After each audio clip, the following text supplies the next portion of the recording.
Much of the Duterte impeachment trial today centered on debates over evidence stipulations. Let's now bring in mobile journalist Arles de los Santos.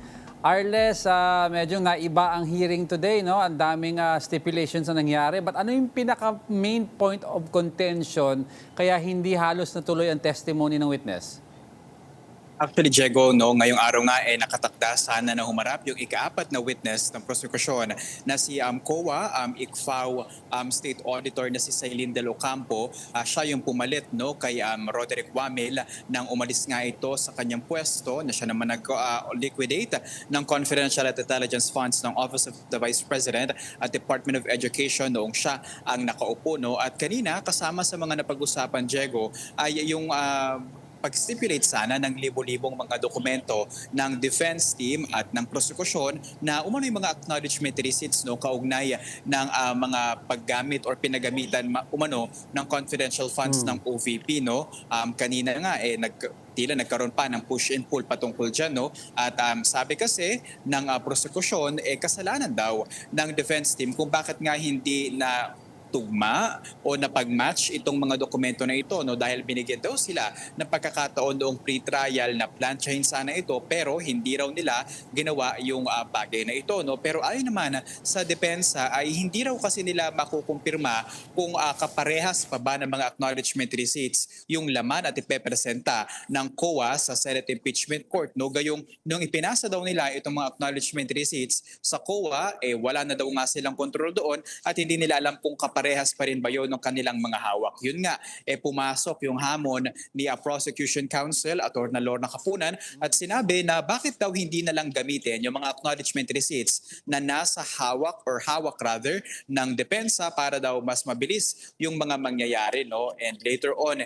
napag-usapan naman na bibigyan na lamang ng pagkakataon para mapag-match itong mga acknowledgement receipts na ito. No? Pero doon na pumasok yung biro ni Prosecution Counsel, Atty. Lorna Capunan, na sinabi na baka daw hindi siya makanood ng isang pelikula na showing ngayon at pinag-uusapan sa publiko na dahilan naman para mapuno ng tawanan ang Senate Impeachment Court. So, all in all, Arles, how was this resolved, if it was resolved? Sa ngayon, Diego, ay kailangan pa nilang magkaroon ng pagkakataon, no? Yung clerk of court na bibigyan ng pagkakataon yung dalawa na silipin at pagkumparahin at ipag-match, no? Yung mga resibo na ito. The last update that we had ay sinabi ng presiding officer niya si Chis Escudero na for Thursday and Friday ay ipagmamatch ito ng dalawang panig, pero parang nakita kasi natin dun kanina na hindi pumayag yung depensa para rito, so we will confirm kung ano na nga yung final ruling dyan, no? Kasi kalaunan may ibang bagay pa na pinag-usapan yung judicial affidavit nga ng umano'y hitman na si Arturo Las Cañas dito sa Senate Impeachment Court. Alright, Arles, kanina we heard several of the senators have their interjections, point of order, may mga manifestations, but ano yung pinaka-main issues na medyo lumitaw today? So far, Diego, yung kay Senator Risa Ontiveros, nang tinanong niya kung ang confidential fund daw ba, yung mga resibo na ito, kailangan pa rin daw ba na maliquidate at malaman kung saan in-account, no? Bagay na sinang-ayunan ni Roderick Wamel, ang testigo ng prosekusyon, dahil sinabi na ito daw ay bahagi pa rin ng public funds, no? Kaya kailangan pa din na ito ay tamang maliquidate, no? Tinanong din kanina yung presensya nga ng COA Circular noong 1992 at sinabi ni Wamel na repealed na daw ito, at yung 2015 Joint Circular layon sana nito, no, na masigurado na ginagamit nga sa tama yung pondo, no, nandoon na yung mga specification nito kung saan lamang gamitin, kagaya na lamang ng paggamit nito sa mga confidential operations lamang. At nakita naman natin doon kanina na tinanong din ng ilan pang mga senator judges kung yung mode ng paggamit nito, no, kasi totoo nga naman, Diego, no, yung tanong kanina na kapag ka ikaw ay bumili ng impormasyon sa isang tao, wala naman itong receipt na official receipt or sales invoice na maibibigay dahil wala namang kumpanya na nagbibigay o nagbebenta nito. No? Pero ayon kay Wamil, hindi lamang daw dapat magtapos sa acknowledgement receipts itong ipinasa ng Office of the Vice President. Dapat daw meron ding ulat ng success ng operation o yung naging bunga ng pinaggastusan nito. No? Natanong din kanina yung 70,000 pesos na ibinigay daw sa isang certain Mary Grace Piatos kung pinapayagan daw ba iyon at kung meron daw bang resibo para doon sa mga gamot na ibinigay, no? Pero wala rin daw na isinumite ang Office of the Vice President patungkol dyan. At napakarami pang mga punto, actually Diego, na iniraise ng ating mga senator judges. Arles, gusto ko itanong sa iyo, no? Kasi kanina, twice nagtanong si Senator Amy. The first line, yung first round niya, mapapansin mo medyo parang nagtataasan na yung boses si Senator Amy tsaka si Wamil, no? Witness Wamil. Yung second round, parang may warning pa ata, tila parang nagsagutan pa ng, I don't know if that's the right word for it, pero parang may irritation between the witness and the senator. Judge, can you tell us more about that?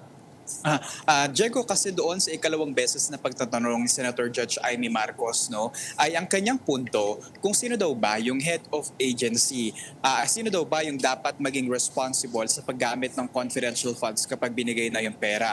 Ang sinasabi ni Senator Judge Amy Marcos yung special disbursing officer daw, yung posible nga no na dapat ay i-chase after this kapag hindi nagamit umano yung confidential funds, no. Pero ayon kay Wamil, meron pa rin kasing control yung head of agency or HOA na tinatawag natin, no, which is in this case si Vice President Sara Duterte, and later on tila nagkaasa ng boses kanina patungkol doon sa dalawa. Ang kinatakot nga natin baka ipakol for contempt si Wamil na hindi naman nangyari, no? At later on si Presiding Officer Chis Escudero na ang mismong humingi ng paglilinaw dito kay Wamil at tinanong kung sino nga ba yung dapat dito na i-chase after at kung sino-sino yung other mga officers, no? Kasi nanindigan naman si Wamil na base doon sa COA DBM Joint Circular, head of agency daw talaga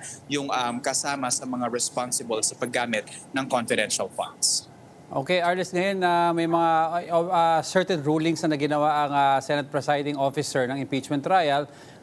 Do we expect ngayon na yung witness will finally be able, the next witness will finally be able to take the stand on Monday at 10 a.m.?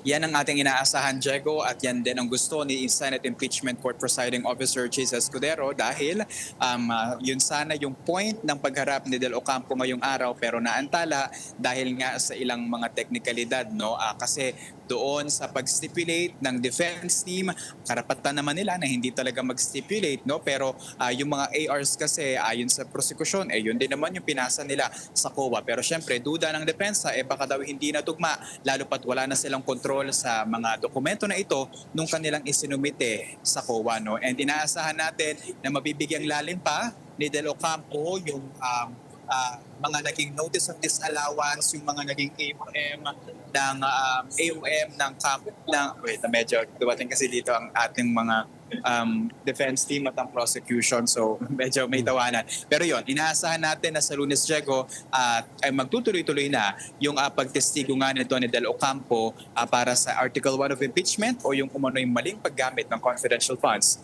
ni Vice President Sara Duterte. And Arles, marites na lang konti. Sino yung dumaan, yung defense at prosec sabay?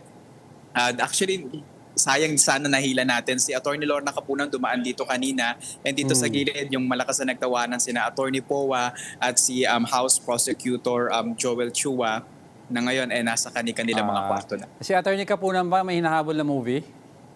Ang alam ko bukas ata siya or manonood, Thursday or Friday, kasi yun yung hiling ng impeachment court na pagtugmain yung mga acknowledgement receipts na kino-contest. Sige, Arles, keep us updated pero Monday pa naman ang impeachment trial. But thank you for that report. Mobile journalist Arles de los Santos.